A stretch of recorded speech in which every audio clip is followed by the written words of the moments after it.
তাহলে 4 শ্রেণীকে আল্লাহ অভিশাপ দেয়। এর মধ্যে একটা হলো মা বাবারে যে অভিশাপ দেয় তারেও, আর একটা হলো জুলুম নির্যাতন করে এরও আল্লাহ অভিশাপ দেয়। আল্লাহ আমাদেরকে অভিশপ্ত গাছ থেকে হেফাজত করেন, অভিশপ্ত সন্তান হওয়া থেকে হেফাজত করেন। তাহলে চলে আসেন আবার ফালা তাকুল্লাহুমা উফিন, তাদেরকে উফ শব্দটা বলবা না, বিরক্তি প্রকাশ করবা না, বিরক্তি সূচক কোনো শব্দ মুখে আনবা না।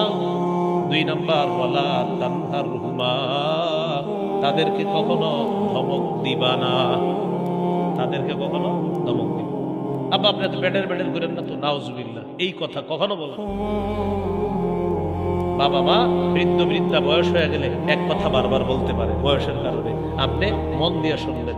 যদি কথা অনেকগুলো সঠিক নাও হয় তাও বলবেন জি আব্বা, জি আম্মা, জি আব্বা, জি আম্মা, হা হা করে করে।